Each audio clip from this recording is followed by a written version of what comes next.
आखिर इस देश में हो क्या रहा है?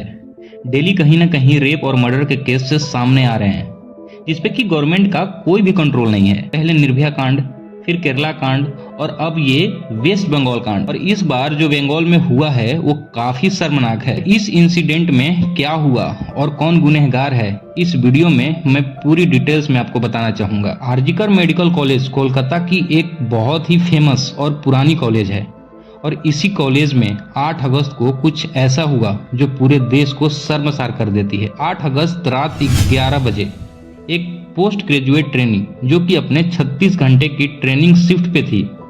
पोस्ट ग्रेजुएट ट्रेनी बेसिकली एक डॉक्टर होते हैं जो कि मास्टर्स की डिग्री कर रहे होते हैं अपने स्पेशलाइजेशंस के लिए, और इन ट्रेनिंग के लिए 24 घंटे, 36 घंटे या 72 घंटे आम बात होते हैं ट्रेनिंग के दौरान।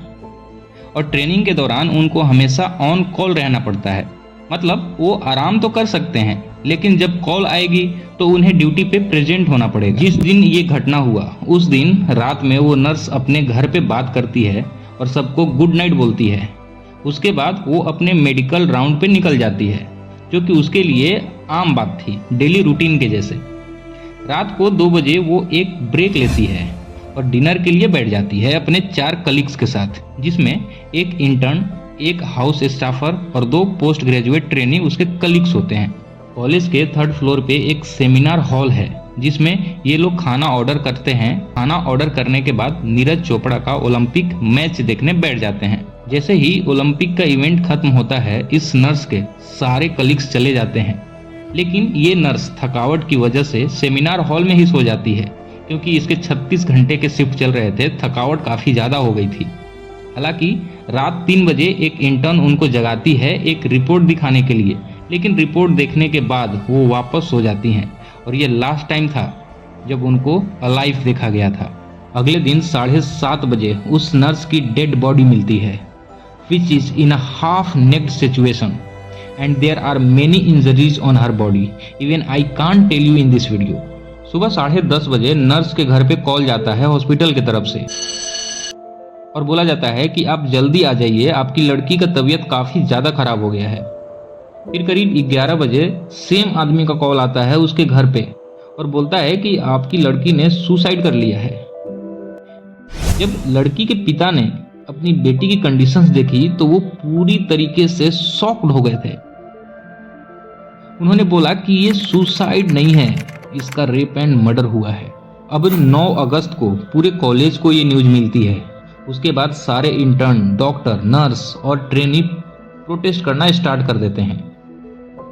That it has shaken their trust and has they're kind of questioning that are even hospitals. Bengal's Kolkata, where she was a resident doctor. The demonstrations demanding justice. अगले दिन 11:30 बजे फोरेंसिक एक्सपर्ट की team आती है और फिर case register किया जाता है अननेचुरल डेथ का। लेकिन फिर फैमिली की कंप्लेंट के बाद केस को बदल दिया जाता है मर्डर और रेप के केस में। पुलिस अपने इन्वेस्टिगेशन पे लग जाती है और हॉस्पिटल के सारे कैमरास को चेक करना स्टार्ट कर देती है। उस रात ड्यूटी पे टोटल 5 लोग थे और 5 से अलग अलग इंट्रोगेशन स्टार्ट हो जाता है, लेकिन उन 5 की स्टेटमेंट सेम होती है, जिसकी वजह से वो पुलिस के निगरानी से बाहर आ जाते हैं।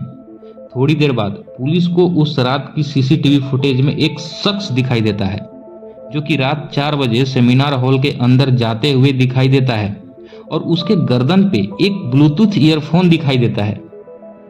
याद रखना, ये ईयरफोन काफी इंपॉर्टेंट है इस केस में, आगे पता चलेगा कैसे। इस शख्स का नाम था संजय रॉय और ये हॉस्पिटल से फरार भी था। अगले दिन 10 अगस्त को पुलिस इसको पकड़ लेती है और पूछती है कि तुम्हारा ईयरफोन कहाँ है जो इस सीसीटीवी में दिख रहा है।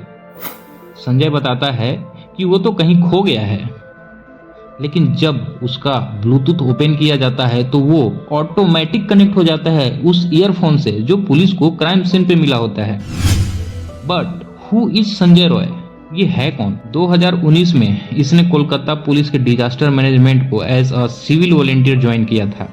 सिविल वॉलेंटियर वो लोग होते हैं जो पुलिस नहीं होते लेकिन पुलिस की मदद करते हैं, जैसे ट्रैफिक मैनेजमेंट या डिजास्टर मैनेजमेंट में। ये कॉन्ट्रैक्ट बेस्ड होते हैं। लेकिन संजय अपने आप को एज अ पुलिस ही इंट्रोड्यूस किया करता था किसी को भी। जब इसके घर वालों से बात किया गया तो इसकी सिस्टर, जो कि खुद पुलिस में एसआई है, उन्होंने बोला कि संजय हमारे लिए कलंक है और अगर इसको फांसी भी हुई तो हम उसकी बॉडी को कलेक्ट करने नहीं जाएंगे। धीरे धीरे इन्वेस्टिगेशन आगे बढ़ता गया और फोरेंसिक टीम की रिपोर्ट सामने आई। उस रिपोर्ट्स को जब डॉक्टर्स ने देखा तो बताया कि नर्स के प्राइवेट पार्ट से 150 ml सीमेंट मिले हैं, जो कि एक आदमी का काम नहीं है। इसमें लगभग 3-4 और लोग हैं। अभी पुलिस उनकी जांच कर रही है और हमें उम्मीद है कि उन्हें भी जरूर से जरूर पकड़ा जाएगा और सजा मिलेगी। लेकिन इन सब के अलावा जो वहाँ की सीएम है ममता बनर्जी, वो खुद प्रोटेस्ट पे उतर आई हैं।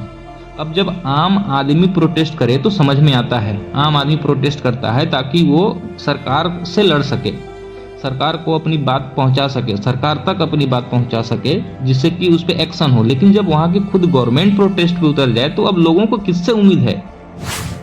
अरे ममता बनर्जी को तो खुद चाहिए था कि इसको कड़ी से कड़ी सजा मिलना चाहिए, तुरंत मिलना चाहिए। हमारे देश में संजय रॉय जैसे लोग बहुत से भरे पड़े हैं और इनको पता होता है कि हमें सजा होगी, लेकिन इनको साथ में ये भी पता होता है कि हमारे सपोर्ट में भी पीछे कोई ना कोई जरूर है।